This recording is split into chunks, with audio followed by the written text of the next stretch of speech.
Breaking news చూస్తున్నాం. పశ్చిమ గోదావరి జిల్లా తాడేపల్లిగూడెంలో మెడికల్ రంగానికి సంబంధించిన అక్రమాలపై తీవ్ర ఆరోపణలు వినిపిస్తున్నాయి. పట్టణంలోని ఓ మెడికల్ డిస్ట్రిబ్యూషన్ కేంద్రాన్ని కేంద్రంగా చేసుకునే నకిలీ మందుల సరఫరా జరుగుతుందనే ఆరోపణలు స్థానికంగా చర్చనీయాంశంగా మారాయి. ఈ నెల 2న డ్రగ్స్ ఇన్స్పెక్టర్ల బృందం నిర్వహించిన తనిఖీల ఆరోపణల తీవ్రతను మరింత పెంచాయని ప్రచారం జరుగుతుంది. తనిఖీల సందర్భంగా పెద్ద ఎత్తున కొనుగోలు రికార్డులు లభించాయని, వాటి ఆధారంగా మందుల పంపిణీపై అధికారులు పరిశీలన చేపట్టినట్లు సమాచారం. సుమారు 10 కోట్ల విలువైన కొనుగోలు బిల్లులకు సంబంధించిన మందులు ఎక్కడికి వెళ్లాయో ఏమిటో అనే అంశంపై అధికారులు ఆరా తీస్తున్నట్లు సమాచారం. కొనుగోలు చేసిన మందులు ఎక్కడికి, ఎవరికి సరఫరా అయ్యాయనే పూర్తి ఆధారాలు సదరు మెడికల్ కేంద్రంలో అందుబాటులో లేవనే సమాచారం దర్యాప్తు పరిశీలనలో తేలినట్లుగా తెలిసింది.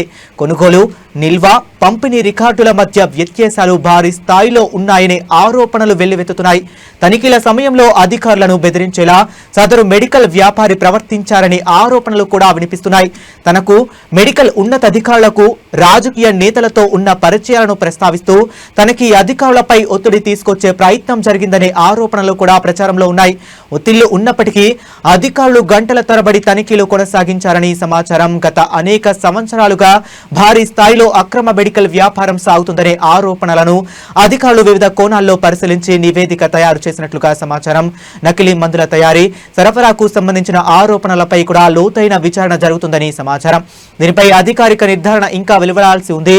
జీఎస్టీ ఎగవేత జరిగిందా అనే అంశంపై సంబంధిత ఆర్జిత రికార్డులను కూడా అధికారులు పరిశీలించినట్లు సమాచారం. ప్రభుత్వ ఆదాయానికి నష్టం జరిగిందా అనే కోణంలో కూడా విచారణ కొనసాగుతున్నట్లు తెలుస్తుంది. ప్రాథమిక పరిశీలన అనంతరం సదరు వ్యాపారికి మెడికల్ అధికారులు సోకాజ్ నోటీసులు జారీ చేశారనే సమాచారం వినిపిస్తుంది. దీనిపై అధికారిక ప్రకటన రావాల్సి ఉంది. విచారణపై ప్రభావం చూపే ప్రయత్నాలు జరిగాయనే ఆరోపణలు కూడా వినిపిస్తున్నాయి. పలు రాష్ట్రాల మందుల సరఫరా జరిగిందనే ఆరోపణలు వెలువడుతున్న నేపథ్యంలో అంతరాష్ట్ర కోణంలోనూ విచారణ అవసరమనే అభిప్రాయాలు వ్యక్తమవుతున్నాయి. నకిలీ మందుల తయారీ కేంద్రాలు ఉన్నాయనే ఆరోపణలు నిజమైతే ప్రజారోగ్యానికి తీవ్రమైన ముప్పు ఏర్పడే అవకాశం ఉందని నిపుణులు అభిప్రాయపడుతున్నారు.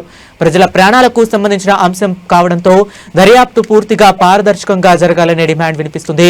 ఒకవేళ నకిలీ మందుల తయారీ, నిల్వ, విక్రయం, సరఫరా ఆరోపణలు నిజమని తేలితే సంబంధిత చట్టాల ప్రకారం కఠిన చర్యలు తీసుకునే అవకాశం ఉంది. ఒకవేళ నకిలీ మందుల తయారీ నిర్ధారణ అయితే సంబంధిత రాష్ట్ర డ్రగ్స్ కంట్రోల్ శాఖ, central drugs standard control organisation, GST intelligence విభాగం, ఆదాయ పన్ను శాఖ తదితర సంస్థలు తమ పరిధిలో దర్యాప్తు చేపట్టే అవకాశం కనిపిస్తుంది. అవసరమైతే రాష్ట్ర ప్రభుత్వం ప్రత్యేక దర్యాప్తు బృందం సిట్ను ఏర్పాటు చేయవచ్చని న్యాయ నిపుణులు అభిప్రాయపడుతున్నారు.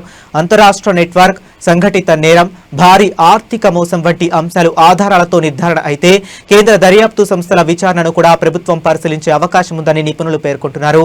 ఒకవేళ విచారణలో నేరాలు రుజువైతే Bharatiya Nyaya Sanhita, drugs and customs act 1940, central goods and services tax act 2017 మరియు ఇతర వర్తించే చట్టాల కింద కేసులు నమోదు చేసే అవకాశం ఉంటుంది. ఏ సెక్షన్లు వర్తిస్తాయో దర్యాప్తులో లభించే ఆధారాలపై ఆధారపడి నిర్ణయిస్తారు.